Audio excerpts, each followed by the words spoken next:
السلام عليكم، تحية الإخوان. في هذا الفيديو الجديد اللي كيتشكل من مجموعة من المحاور غنتكلموا أيضا على المنتخب المغربي واللائحة اللي غتخرج ديال كأس العالم اللي غتخرج فيها 29 لاعب غتقلص 26 لاعب اللي غتمشي مع وهبي المونديال أمريكا كندا والولايات المتحدة الأمريكية والمكسيك. أيضا غنتحدثوا على ما خرج به البلطجي باب تياو مدرب منتخب السنغال، وشنو قال على ظروف اللي قالها هو وسماها بانه ماشي انسحاب، ان جماهير مغربيه اللي سبت في الخروج وهبوط لاعبين ديال المنتخب السنغالي المستودع الملابس تفاديا لحدوث اسوا حسب وصفه. هذا البلطاجي باقي مواصل مسلسل الضحك على الذقون. كل شيء ما طيقوش الا الحاشيه اللي في جنبه واللي كتدعمه وتبع، يعني البلطاجيين ديال الهكاويين، ولا حراسه في الزوبيه ماشي في الرماد، ولا الطاس ولا حتى اقرب المقربين له ما بقوش كيصدقوا. المهم خلي هذا البلطاجي. غنتكلموا ايضا على الناس اللي كتكلموا من بينهم فيصل فجر على ان ايوب بوعدي اختار المنتخب المغربي لسواد اعين المنتخب الفرنسي. لماذا؟ لان ضد كما يقولوا عيني فيه.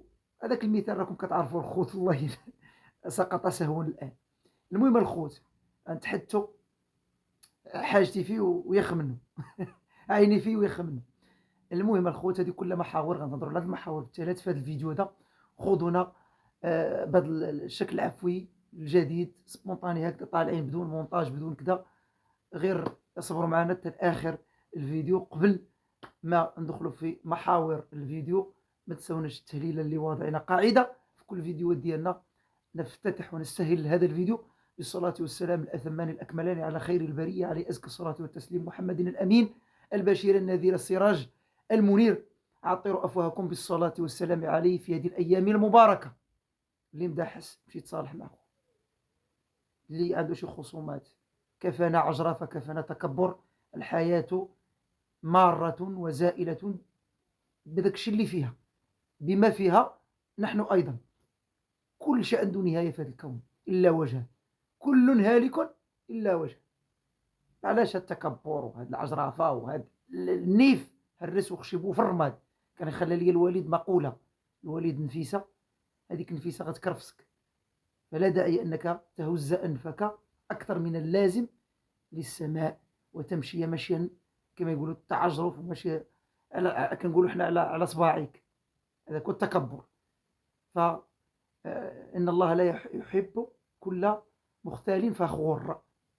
اللي كيمشي عاجبه مزيان نمي القدرات ونمي كدا وبني جسمك، ولكن باش تعرض اكثر من اللازم ما مقبولاش.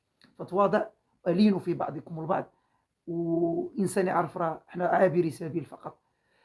لكي لا اطيل عليكم ندخلوا مباشره الخوض في المحور الاول المتعلق باللائحه الموسعه للمنتخب المغربي. واللائحه الاوليه قبلها اللي كتكون فيها 50 لاعب وكتقلص 29 لاعب، وبعدها غتبقى فقط 26 لاعب اللي غتمشي مع وهبي المونديال كندا الولايات المتحده الامريكيه والمكسيك.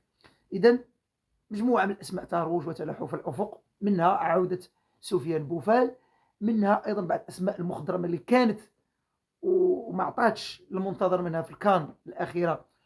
الحديث هنا على سفيان امرابط في ظل الوفره، في ظل ايضا غنتحدثوا على محور ديال الخاص ايوب بوعدي والمجيء ديالو رسميا حسم هذا الملف، في ظل مرابط ايضا سمير المرابط العناوي.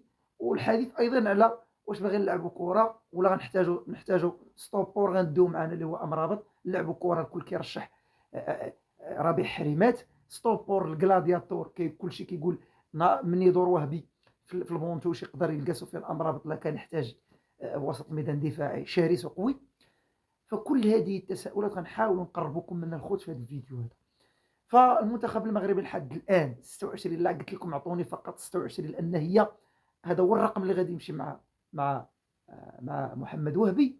فباينين صراحه، راه باين كيقول عيب البحيره تفتاشها. باين الامور واضحه. اللي حضروا مع الوهبي في المباراتين ضد التريكولور المنتخب الإكوادور وأيضا منتخب باراغواي تحضيرا للمنتخب البرازيل، واللي أيضا غيكونوا معاه في هذا التجمع اللي غيسبق المونديال. الحديث على المباريات المتبقية الاستعدادية. كنتحدثوا على النرويج، راه بقات غير مباراة النرويج، المباراتين الاخرين غير باش يشوف وهبي مدى جاهزيه المنتخب والاسماء اللي تاق فيها، ولكن شي ما يبدل من اصل 29 ل 26. كنتحدثوا على اللي كانت مبرمجه مباراه السلفادور غتلعب مع قطر عوض المغرب. هذا خبر حصري الخوت، لان راكم عارفين انتم المباريات الوديه سيرتو اللي الجامعه اللي كتستضيفهم هنا في المغرب، راه خاصك الدهن، خاصك تعطي الفريق اللي غادي يجي يلعب معاك باش يجي يلعب معاك هنا في بلادك. هذه معروفه، فريق المستضيف او الاتحاد المستضيف هو اللي تيخلص لا اعباء كل الاتعاب ديال المباراه، وايضا تيخلص هذاك الخصم اللي غادي يجي يلعب معاه. السلفادور علاش كلشي كيقول وعلاش السلفادور نظرا للمنتخب اللي معنا اللي هو هايتي، منتخب من اللي البروفيل ديالو بحال السلفادور، فما غنبقاوش ما غنلعبوش مع السلفادور. بالتالي الجامعه ارتأت في المنتخب ديال مدغشقر تعويض السلفادور. وايضا مباراه بوروندي اللي تقدر تكون من 3 اشواط، ما تجيكمش غريبه. كاين بوروندي هي الاولى، مدغشقر، ثم النرويج. كتقول لي العربيه علاش بوروندي ممكن يوقف عند اللعابه اللي جاب وعند الخصاص، ممكن المباراه كما قلت تمشي حتى 3 اشواط. كيف؟ انا نعلم ان مباراه في كره القدم فيها فقط تتكون من شوطين فيهم 90 دقيقه، ف3 اشواط باتفاق مع الفريقين، لان مباراه غير متلفزه، ما غتكونش متلفزه بدون جمهور. بالتالي مباراه فقط للوقوف بالنسبه لوهبي عند يعني الاسماء اللي جاب، الجاهزيه ديالها ومدى الجاهزيه ديالها، وحتى الخصاص وبعض الحويجات اللي كتكون ايضا ما خصهاش تكون في يد الميديا وفي يد الخصوم. هذا علاش مباراه غير متلفزه وبدون جمهور، ممكن تمشي حتى الشوط الثالث كما تفضلت.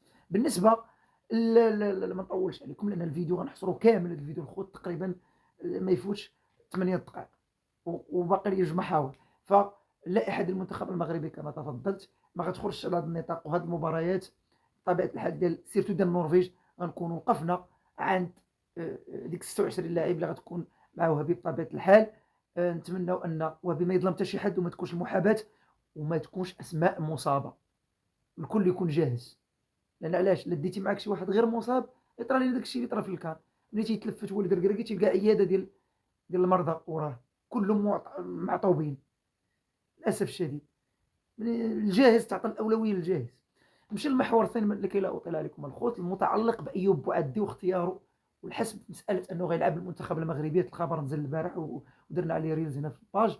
وبالتالي الخوت الخبر اللي كيقول راه تخرجت اللائحه ديال ديشون لونطرينور ديال المنتخب دياكا، عاد ايوب بوعدي اختار المغرب. راكم غالطين الخوت، اللي متبع الاحداث ما غيتبعش ما غيتيقش هذه السرديه اللي خرج بها للاسف الشديد فيصل فجر وقال ايوب بوعدي راه اختار المغرب غير نظرا ضد في الطاقم التقني ديال المنتخب الفرنسي، لانه ما اختاروش وما كانش في اللائحه الرسميه اللي اعلن عليها ديشون مؤخرا. وغير تعلنت على البارح. فللاسف الشديد هنا كنربطوا شي بشي، ولكن اللي ما متبعش الاحداث هو اللي غيتيق هذه السرديه، هو اللي غيمشي وراها. اما اللي متبع الاحداث من ا حتى زاد فوليد الركراكي كان دق الباب ديال ايوب بوعدي. المنتخب ما واقف على حتى شي حد، غير حنا باش نعرفوا ايوب بوعدي صحيح لاعب بروفيسيونيل، لاعب غنحتاجوه في وسط الميدان، لاعب متكامل ما شاء الله، الكمال لله وحده، ولكن راه المنتخب ما واقف على حتى شي لاعب، راه المنتخب اكبر من اي اسم كان. ما باش نتفقوا عليه ونكونوا متفقين عليه. كما قلت ايوب بوعدي كان طلب مهله من اجل باش يستقر، وكانت واحد بعض الامور التقنيه الخاصه بالجنسيه ديالو الى غير ذلك، لانه سبق ولعب لي كاتيجوري ديال المنتخب الفرنسي انطلاقا من الايساز 17 20 وبقات لي غير المنتخب الاولمبي. المنتخب الفرنسي هو اللي اعتقد ما لعبش فيه. بالنسبه للمنتخب الاول كان كيتسنى واحد الفتره. ونزيدكم واحد المساله اخرى، هاد بوعدي هذا شحال في عمره؟ 18 عام، ربح كبير المنتخب الخوت، ربح كبير 18 عام. لنفترض انه ما حطوش ديشون في اللائحه ديالو وما غيلعبش هاد كاس العالم اسيدي، راه باقي قدامه فرص، باقي يلعب انه كاس العالم ديال بالمغرب 2030 غتولي يلاه ديك الساعه يلاه في عمره 22 عام. غيلعب، باقي يلعب حتى المونديال ديال السعوديه 2034، غتكون في عمره ديك الساعه يلاه 26 عام. دونك هذا اللاعب كون بغى فرنسا راه غيتسنى، حيت منتخب فرنسا راه كنعرفو كيعج مدجج باسماء كثيره، فين غيلقى بلاصتو ايوب بوعدي. فهو كان الاختيار مبني على اختيار ديال الاسره، العائله ديالو المقربه الى غير ذلك. اعتذر الخوت، الفيديو غيتعدى حتى لحدود 12 دقيقه، لان باقي ما دخلناش المحور ديال المحور الثالث. فهذا ما كان الخوت. اذا ايوب بوعدي راه الاختيار الاسره المقربه ليه، واختيار على ما اعتقد اختيار برووليه، واللاعب جلس مع راسو وعرف ان هي بلاده وبلاد الاصل، وغيلقاه فيها ذاته. واش عليكم بالله من ايوب بوعدي غيمشي لفرنسا غيلقاها موجوده؟ راه صعيب باش تثبت نفسك، واخا لاعب كاريزما ولاعب كذا في وسط الميدان ما شاء الله واقف، ولكن راه صعيب في ظل الوفره اللي عند المنتخب الفرنسي. فبالتالي شاف المنتخب المغربي منطقيا غتعطاه الفرصه كامله. فمبروك وكنهنيو ايوب بوعدي، ونهنيو نفوسنا لان اللاعب غادي ينفع المنتخب، صحيح غادي ينفع المنتخب ويقدم الاضافه. نمشيو للمحور الثالث الخاص باب تياو. باب تياو هذا البلطاجي اللي ما بغاش يسكت، هذا البلطاجي اللي خرج خرجه غير محسوبه مؤخرا، وخرج كما قلت بهذاك الشيء ديالو، بالاكاذيب ديالو اللي باقي كيتيقى غير الناس اللي قراب ليه والناس اللي دافعين والهكاويين. كنعرفوا شكون دفعوا اول مره من يلا جا تاهل الفينال، وجا من غادي يلعب من جا من طنجه للرباط، فصور لهذيك ودار واحد الدراما، وقال اننا تحبسنا في الطريق من نزلنا في المحطه ديال تي جي في، والناس كانت مزاحمانا الى غير ذلك، وخلق هذيك الهاله وما كاين حتى حاجه في واقع الامر. باقي كيزيد وخرج خرجه قال لهم راه الجماهير المغربيه في النهائي هي السبب اللي خلاتنا نهبطوا لمستودع الملابس، خلقات مشاحنات في المدرجات وتخوفا على سلامه الطاقم وسلامه اللاعبين، اضطرينا اننا نهبطوا اللعابه للفيستير. شكون غيقدر يتيق ليه الكذبه هذه؟ عليكم بالله دابا شكون هذا البلطاجي باقي غيتيقوا من هنا لقدام، ولا في هذه الخرجه هذه اللي خرجه غير محسوبه، اللي باقي كما قلت هو متيق راسو شنو تيقول بعدا. للاسف الشديد هذا البلطاجي راه تقدر الطاس تمشي معي اكثر من انه تجردوا من الكاس، انه يتوقف. بل الفيفا ابعد من ذلك، خرجت قوانين خاصه بالانسحاب